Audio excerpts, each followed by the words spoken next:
کر لو ثواب ملے گا، خوشی منا لے، نہیں، یہ ایک حصہ ہے کہ ہم محفل کریں گے، ذکر اہل بیت کریں گے تو ثواب ملے گا.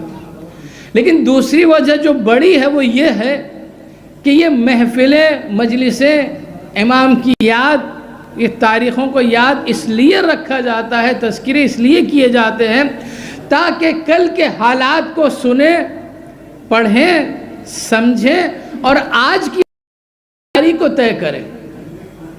اور اگر یہ مقصد نہیں ہے تو پھر نہ مجلس کا فائدہ ہے. آئے کچھ دیر ٹائم پاس کیا، کھائے پیے اور چلے گئے. صلوات پہ محمد و آل محمد. تشریف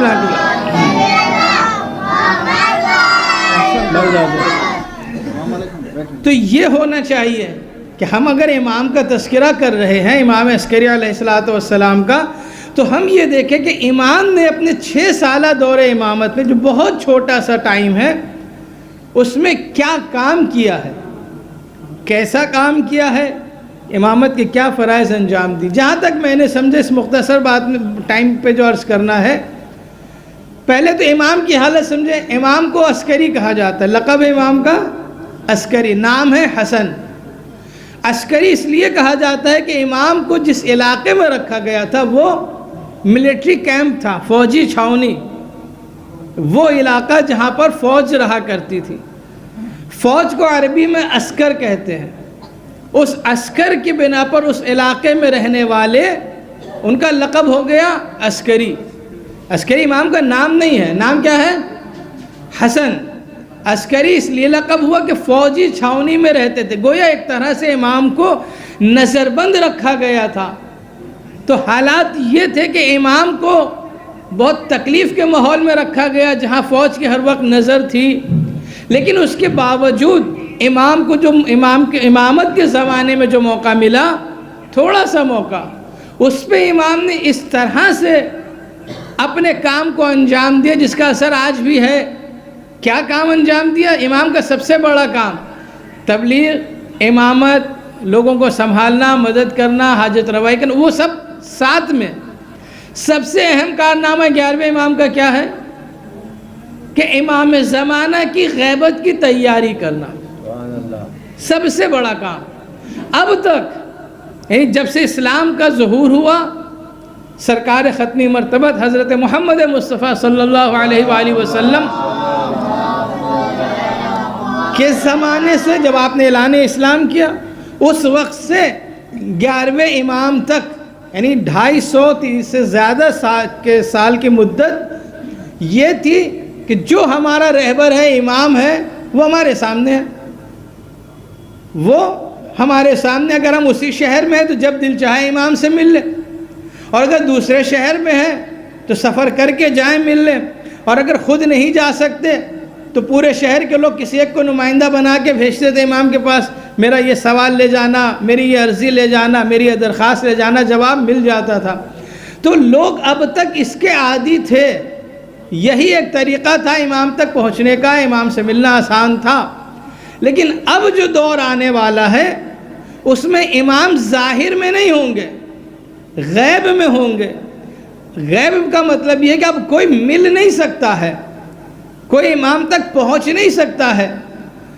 تو اب ایسا ماحول بنانا کہ یہ قوم جو امام حاضر کی عادی ہے، یہ قوم امام غائب پر اتنے ہی مطمئن ہو کر کے رہے، اور اس بات کا یقین رکھے کہ بھلے ہی ہم نہ دیکھیں، امام ہمیں دیکھ رہے ہیں. ہم امام تک بھلے ہی نہ پہنچ سکے لیکن پھر بھی امام ہماری مدد بھی کر رہے ہیں، امام ہماری حفاظت بھی کر رہے ہیں. اس یقین کو سماج میں پھیلایا ہے امام عسکری علیہ السلام نے. صلوات پہ محمد و آل محمد کا. اور اتنا اس کام کو اتنے بہترین طریقے سے انجام دیا کہ آج تک کسی کو غیبت میں شک نہیں ہو رہا. جو نہیں مانتے ان کی بات نہیں، جو مانتے ہیں، جو اثنا عشری طبقے سے تعلق رکھتے ہیں، جو فقہ جعفری پر عمل کرتے ہیں، جن کا عقیدہ ہے، ان کے لیے کبھی شک نہیں ہوا. آپ نے سنا ہے مجلسوں میں قرآن نے بیان کیا کہ جناب موسیٰ 30 دن کے لیے امت سے دور گئے تھے.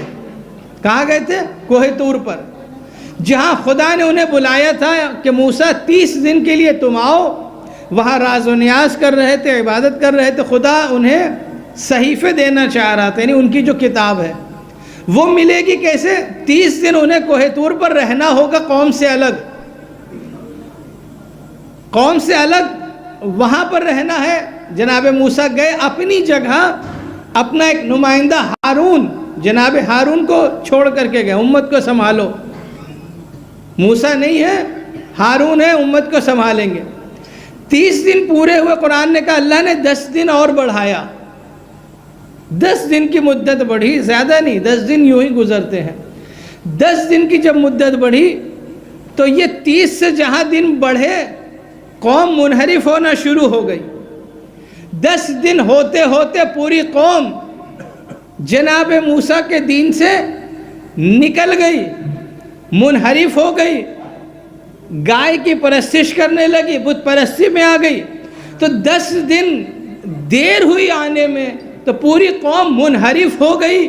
یہاں تو دن طے تھے، 30 دن پہ آنا ہے، 10 دن تاخیر ہوئی تو قوم سنبھال نہ سکی۔ ہمارے سامنے غیبت امام کا ایسا مرحلہ آنا تھا کہ جس کا کوئی ٹائم ہی فکس نہیں تھا۔ غیبت شروع تو ہو رہی ہے، ختم کب ہوگی پتہ نہیں۔ تو اس قوم کو تو 1-2 سال میں منحرف ہو جانا چاہیے۔ 100 سال کے بعد بھی آج بھی عقید غیبت قائم ہے تو امام عسکری کا کارنامہ ہے۔ صلوات پہ محمد و آل محمد۔ کسی نے دن نہیں بتایا ہے، اب تک حدیثیں ہیں، پیغمبر سے حدیثیں ہیں، ائمہ سے حدیثیں ہیں کہ ہمارے آخری امام کو غیبت ہوگی اور وہ لمبی غیبت ہوگی، پھر ایک زمانہ آئے گا کہ جب ان کا ظہور ہوگا۔ یہ سب باتیں ہیں لیکن عملی نہیں ہوئی تھی، پریکٹیکلی نہیں تھا۔ اب تک بات سنی اور کہی جا رہی تھی، لیکن 11ویں امام کے زمانے میں اس کو پریکٹیکل ہونا تھا کہ اب جو امام کی شہادت ہوگی، ان کے بعد جو امام ہیں وہ غائب میں رہیں گے۔ اچانک سے لوگوں کو سامنا نہ ہو، اس لیے امام نے اپنے پورے 6 سال میں یہی کام کیا کہ غیبت کے لیے ماحول مناسب بنائے، اور امام نے کیا۔ اس کا ایک طریقہ یہ اپنایا، لوگوں سے ملنا کم کر دیا، اب ہر جگہ اپنے نمائندے رکھ دیے، یہ میرا نمائندہ ہے، تاکہ لوگوں کو عادت ہو جائے کہ امام سے نہ پوچھ کر نمائندے سے پوچھیں، اور نمائندے کی بات پر اطمینان کر لیں کہ امام نے طے کیا ہے تو نمائندہ امام کی بات کر رہا ہے۔ جب یہ ماحول بن گیا، اب جب غیبت شروع ہوئی، امام نے اپنا ایک نائب بنایا، اس کی بھی وہی حیثیت ہوئی، اس نے کہہ دیا گویا امام نے کہا ہے۔ جب وہ غیبت ختم ہوئی، جسے غیبت صغریٰ کہتے ہیں، تقریباً 70 سال کی، جب وہ زمانہ ختم ہوا، اب کوئی نائب نہیں ہوگا جسے امام طے کریں، اب ایک پیرامیٹر دے دیا، جو ہمارے معیار پر اتر رہا ہے اسے ہماری طرف سے ہمارا جانشین سمجھنا اور تم اس کے بتائے ہوئے راستے پر چلنا۔ جب تک قوم ایک رہبر کے ساتھ چلتی رہے گی اس کی ترقی ہوتی رہے گی، لیکن جس دن رہبر کو چھوڑے گی اس دن وہ زوال سے کوئی روک نہیں سکتا ہے۔ آج جو قومیں ترقی کر رہی ہیں وہ کسی نہ کسی طرح رہبر سے جڑی ہوئی ہیں، اور جن قوموں کو زوال ہو رہا ہے انہوں نے رہبر سے رشتہ توڑ رکھا ہے۔ صلوات پہ محمد و آل محمد۔ ہم سب جانتے ہیں قوم کوئی بھی ہو رہبر ایک ہی ہونا چاہیے، قوم کوئی بھی ہو رہبر ایک ہو۔ اگر ایک رہبر ہوگا تو قوم کا راستہ بھی ایک ہوگا، اگر رہبر سب ہو گئے تو پھر قوم کہیں جا نہیں سکے گی۔ آپ نے دیکھا ہے، بہت سامنے کی مثال دوں، ٹرین میں 20-25 ڈبے ہوتے ہیں لیکن انجن ایک ہی ہوتا ہے۔ سب ڈبے میں انجن نہیں ہوتا، انجن ایک ہوتا ہے، ڈبے اس کے پیچھے 10 سے لے کر 25 تک ہوتے ہیں، اور مال گاڑی دیکھیں تو 60, 70, 80 ڈبے تک ہوتے ہیں۔ لیکن اگر انجن ایک ہوگا تو پھر اس ٹرین کو وہ منزل تک پہنچا دے گا۔ بس وہی قوم کی بات ہے، اگر رہبر ایک ہوگا تو قوم منزل تک جائے گی۔ ہم نے آج کے زمانے میں دیکھا کہ ایک قوم نے ایک رہبر کی جب پیروی کی، ایک رہبر کا ساتھ دیا تو 250 سالہ شہنشاہیت کو ختم کر دیا۔ لیکن جہاں پر قوم کا ہر فرد اپنے کو رہبر سمجھنے لگتا ہے، اپنے کو لیڈر سمجھنے لگتا ہے، پھر وہیں سے قوم کا جنازہ نکلنے لگتا ہے، کیونکہ پھر کوئی کسی کی سنتا نہیں ہے۔ امام نے یہی پیغام دیا ہے کہ تم رہو کہیں بھی لیکن فکر ایک ہونی چاہیے، تمہارا مقصد ایک ہونا چاہیے، تمہارے دین کا ہدف ایک ہونا چاہیے، تمہارا کردار ایک جیسا ہونا چاہیے۔ صلوات پہ محمد و آل محمد۔ اور یہ یاد رکھیں کہ جو امام کا نمائندہ ہوتا ہے، جو امام کی طرف سے نمائندہ ہوتا ہے، چاہے نمائندہ خاص ہو جسے امام طے کرے یا عام نمائندہ ہو کہ جو امام کے بتائے ہوئے پیرامیٹرز پر آتا ہے، پھر وہ نمائندہ اتنا عظیم ہوگا کہ اس پہ بھروسہ کرنا گویا امام پہ بھروسہ کرنا۔ چھٹے امام کے زمانے میں بھی، امام جعفر صادق علیہ السلام کے زمانے میں جب بہت سے مکتب والے آتے تھے، دوسرے مکاتب والے مناظرہ کرنے کے لیے، امام خود مناظرہ نہیں کرتے تھے، جو جس موضوع پر مناظرہ کرنا چاہتا تھا اس موضوع کے اپنے صحابی کو کہتے تھے جاؤ اس سے بات کرو، وہ کہتا تھا ہم آپ سے بحث کرنے آئے ہیں، امام فرماتے تھے کہ نہیں، اس سے بحث کرو، اگر اسے ہرا دیا تو گویا تم نے مجھے ہرا دیا۔ امام کو اپنے صحابیوں پر اتنا بھروسہ ہوتا ہے، اور مناظرہ ہوتا تھا، اور کوئی بھی آنے والا کامیاب ہو کر نہیں گیا، کامیاب امام کے صحابی ہی ہوتے تھے۔ تو امام جس پہ بھروسہ کرتے ہیں وہ محترم ہوتا ہے۔ اگر کوئی آج امت کی رہبری کر رہا ہے تو ہمارا کام یہ ہے کہ اس کے ساتھ چلتے رہیں، اور امام کا کام یہ ہے کہ امام اس کی حفاظت کرتے رہے، کیونکہ غلط کو امام کبھی بھی اپنا نمائندہ نہیں بنا سکتے، کبھی غلط اس جگہ پر نہیں بیٹھ سکتا ہے جو امام کی نمائندگی کی جگہ ہوتی ہے، وہاں پہ صحیح بیٹھتا ہے۔ ہمارا کام یہ ہے اس کے ساتھ چلتے رہیں۔ جب ہم اس کو چھوڑ دیتے ہیں اور معاشرے میں ہر ایک منمانی کرنے لگتا ہے تو پھر وسیم رضوی جیسے لوگ پیدا ہونے لگتے ہیں۔ یہ اسی کا نتیجہ ہے کہ دیکھیں کوئی بھی فیلڈ ہو، ہم سب جانتے ہیں اس فیلڈ میں اس موضوع پر وہی بولے جو اس کا ایکسپرٹ ہو۔ اگر کوئی میڈیکل سائنس کی بات ہوگی تو آپ کس سے بات کریں گے؟ کہیے گا ڈاکٹر سے بات کریں گے۔ بلڈنگ بنانے کی بات ہوگی تو انجینئر سے بات کریں گے۔ تو جو کام ہوگا، جو فیلڈ ہوگی، اس کے اعتبار سے اس کے ایکسپرٹ آتے ہیں۔ اگر قانونی کوئی کام ہوگا تو وکیل کے پاس جائیں گے، علاج کا مرحلہ ہوگا ڈاکٹر کے پاس جائیں گے، گھر بنانا ہے انجینئر کے پاس جائیں گے۔ ہر فیلڈ میں ایکسپرٹ آتے ہیں، لیکن جب بات مذہب کی آتی ہے تو کوئی بھی منہ کھول دیتا ہے۔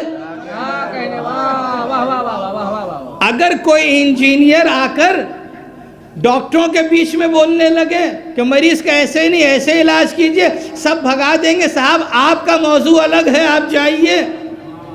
تو جب موضوع پر بولنے کا حق ہوتا ہے تو اسلام پر وہی بولے جو اسلام کا علم رکھتا ہو، جو پڑھا لکھا ہو، جس نے کئی علوم پر پی ایچ ڈی کی ہو، جو کم سے کم اجتہاد تک پہنچا ہو، وہ نظریہ دے۔ لیکن جو ترجمے کا محتاج ہے، جو بغیر ترجمے کے قرآن پڑھ بھی نہیں سکتا، وہ قرآن پر نظریہ دے رہا ہے۔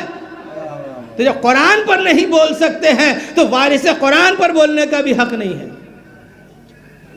یہ وہی لوگ بولتے ہیں جنہوں نے اپنی آخرت کو دنیا کے ہاتھوں بیچ دیا ہے۔ وہ سوچتے ہیں کہ دنیا کی کرسی، دنیا کی دولت بہت دن تک چلنے والی ہے۔ نہیں، دنیا کی کرسی تو ایسی کہ جس نے بڑے بڑوں کو برباد کر دیا ہے۔ یہ چھوٹے اٹھنی چونی کس کام کے؟ کیا کہنے جانتے ہیں عمر سعد جو کربلا کی فوج کا کمانڈر تھا، یزیدی فوج کا، جب امام حسین علیہ السلام نے اس سے پوچھا، دیکھیں میں نے شروع میں عرض کیا تھا کہ ہم پرانی بات اس لیے کرتے ہیں، تاریخ اس لیے پڑھتے ہیں تاکہ وہ سنیں اور آج کی ذمہ داری سمجھیں۔ عمر سعد جیسے لوگ سے اس وقت نہیں تھے، آج بھی ہیں۔ یہی واقعے سے پتہ چلے گا کہ کون لوگ اس کے زمرے میں آتے ہیں، اس کیٹیگری میں کون لوگ آتے ہیں۔ تو جب کربلا میں ملاقات ہوئی، امام حسین علیہ السلام نے پوچھا عمر سعد سے کیا تم ہمیں نہیں جانتے ہو؟ ہم کون ہیں؟ اس نے کہا بالکل جانتے ہیں، آپ فرزند رسول ہیں، فرزند زہرا ہیں، فرزند علی ہیں۔ کہا پھر جاننے کے بعد تم ہمیں قتل کرنے آئے ہو؟ جانتے ہو میرے قتل کا انجام کیا ہوگا؟ اس نے اقرار کیا، ہاں میں جانتا ہوں آپ کو قتل کرنے کا انجام یہ ہوگا کہ ہمیں جہنم ملے گا وہاں۔ کہ پھر تم ہمیں بھی جانتے ہو، یہ بھی جانتے ہو کہ میرے قتل سے جہنم ملے گا، تو پھر تم کیوں آگے قتل کرنے؟ جواب کیا دیتا ہے؟ کرسی کی لالچ میں۔ کہتا مجھے حکومت کی طرف سے یہ کہا گیا ہے کہ تم قتل کر دو تو تمہیں رہ کی حکومت مل جائے گی۔ کرسی کی لالچ، تو کرسی کی لالچ میں حق جانتے ہوئے بھی حق کے خلاف کھڑا ہونا یہ انسان کی فطرت ہے۔ جو امام وقت کے سامنے کھڑا ہو جائے کرسی کی لالچ میں، تو اگر آج کوئی وسیم رضوی جیسا کرسی کی لالچ میں توہین رسالت کرے تو تعجب نہیں ہونا چاہیے، وہ کل کا عمر سعد تھا، یہ آج کا عمر سعد ہے۔ وسیم رضوی پہ تا قیامت مدام لانا،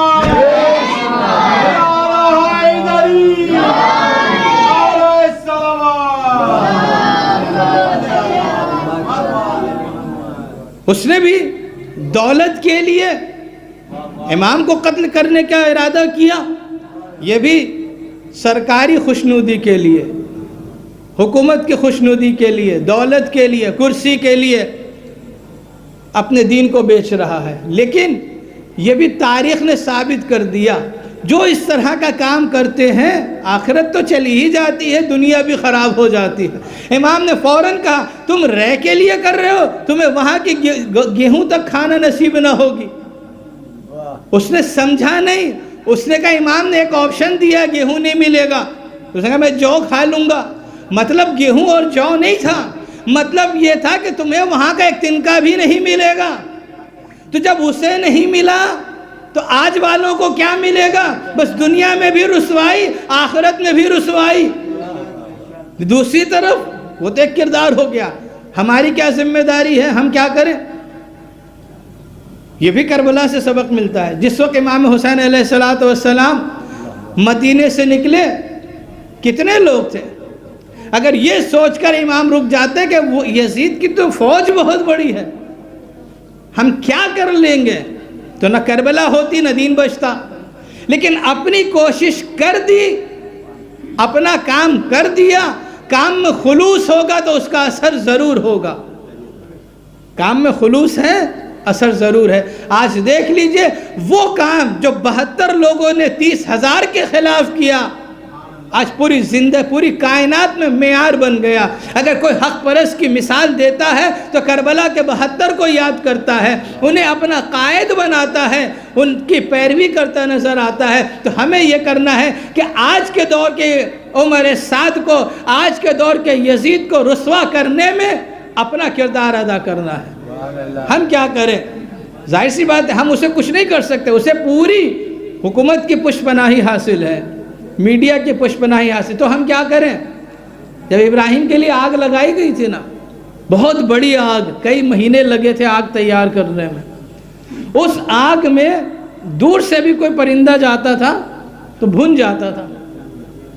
ایک پرندہ سمندر کنارے آیا، اپنی چونچ میں تھوڑا سا پانی بھرا، کتنا پانی آیا ہوگا؟ 1-2 قطرے، وہ لے کر چلا اور دور سے آگ کی طرف پھینک دیا۔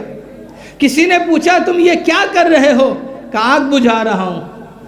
تو اس نے ہنستے ہوئے کہا اتنی بڑی آگ تمہارے 2 قطرے سے بجھے گی؟ اس نے کہا مجھے معلوم ہے نہیں بجھے گی۔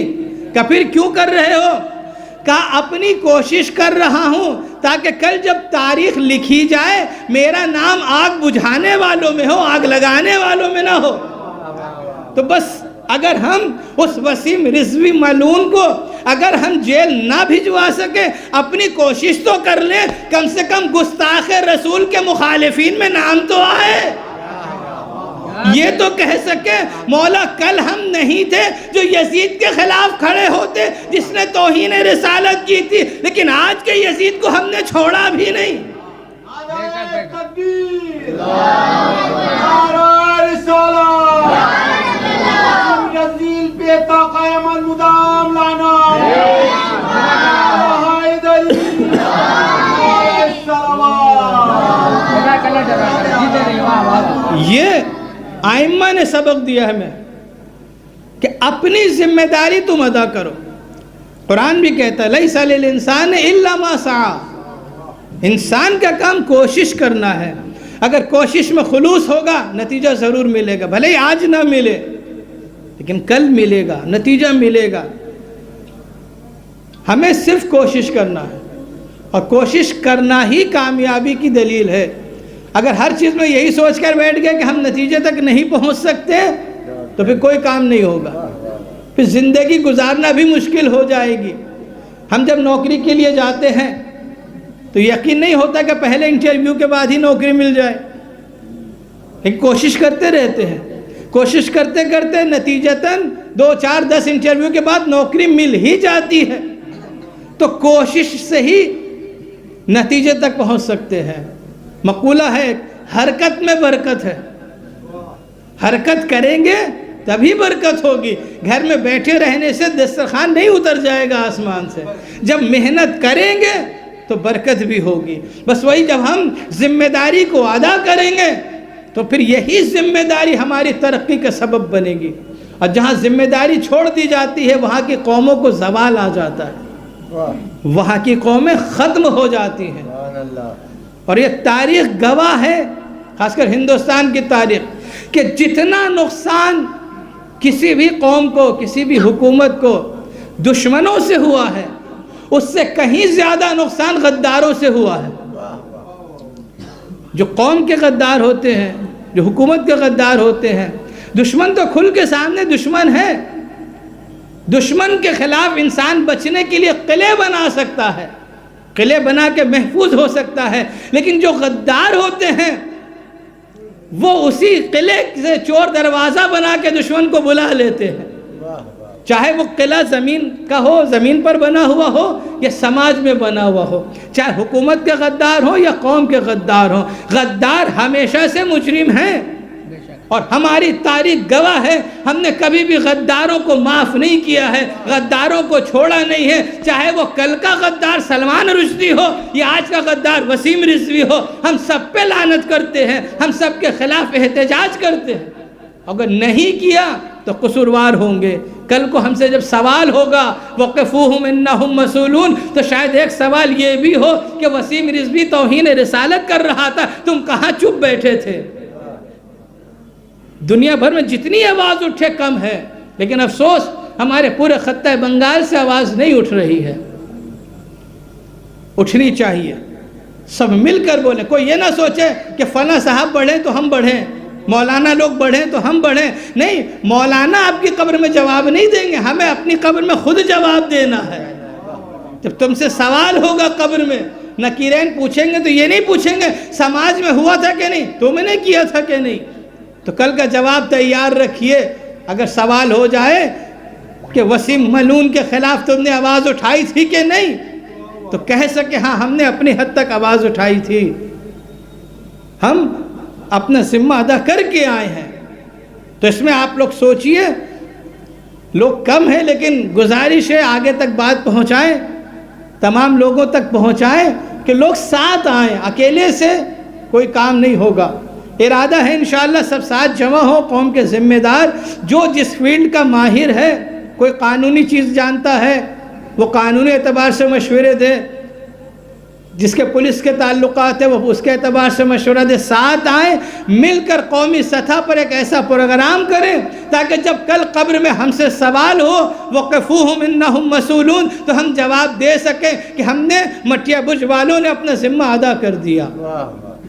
تو آئیں, آج کا پیغام یہ ہے کہ ہم سب جمع ہوں, اکٹھا ہوں اور اس کے خلاف کارروائی کی جائے. ہم اسے زیادہ سزا نہیں دے سکتے, کم سے کم FIR تو کروا سکتے ہیں. تو قوم کے جتنے ذمہ دار ہیں, انجمنوں کے ذمہ دار, سب سے گزارش ہے میری کہ ہم سے ملیں, رابطہ کریں اور مل جل کر ہم لوگ ایک قدم اٹھائیں, ایک کام کریں تاکہ اس کے خلاف مٹیا بٹ سے ایک آواز اٹھ کر پوری دنیا میں پھیل جائے. اور امام کی ولادت کا پیغام یہ ہے کہ ہر ایک مسلمان کو، خاص کر ہم جو اپنے کو مومن کہتے ہیں، اہل بیت کا چاہنے والا کہتے ہیں، ہماری ذمہ داری یہ ہے کہ ہم پہلے ذمہ دار بنیں. اور ذمہ دار بننے کے لیے صرف نماز پڑھ لینا، قرآن پڑھ لینا، روزہ رکھ لینا کافی نہیں ہے، بلکہ اپنی عملی زندگی جو روزانہ گزر رہی، اس میں بھی اسلام کو لانا ہوگا. یہ کب ہوگا؟ جب ہمارے غذائیں پاک ہوں گی، جب ہمارے شکم میں پاک غذا جائے گی، حلال غذا جائے گی. آخری بات اور اپنی بات تمام کر رہا ہوں. امام نے عصر عاشور ایک پیغام دیا، خطبہ دیا، اس کے بعد امام نے ایک جملہ کہا، میں امام وقت تم سے نصیحت کر رہا ہوں، تم پہ اثر نہیں ہو رہا ہے. کیوں؟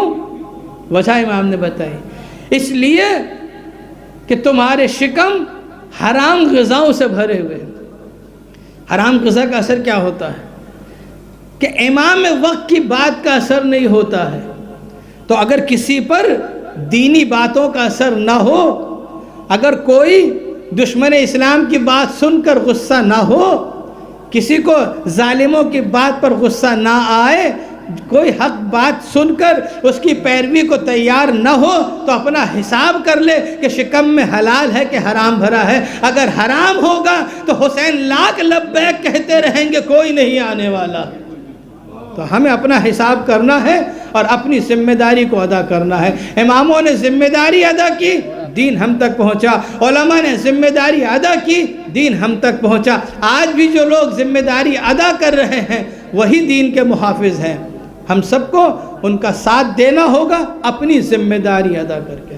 خداوند عالم ہم سب کو توفیق دے کہ ہم اپنی ذمہ داری ادا کر سکیں، تاکہ کل جب سوال ہو ہم سے تو ہمیں شرمندگی نہ ہو، بلکہ ہم سرخرو ہو سکیں کہ ہم نے اپنا کام کر دیا. خداوند عالم امام کی ولادت کے صدقے میں ہماری توفیقات میں اضافہ فرمائے، ہماری دینی بیداری میں اضافہ فرمائے. ہم جس طریقے سے دعوے دار ہیں کہ ہم شیعان اہل بیت ہیں، شیعان علی ہیں، ویسے عملی طور پر خدا ہمیں شیعہ قرار دے. یوسف زہرا امام زمانہ کے ظہور میں تعجیل ہو. تمام دشمنان اسلام کو اللہ نیست و نابود فرمائے.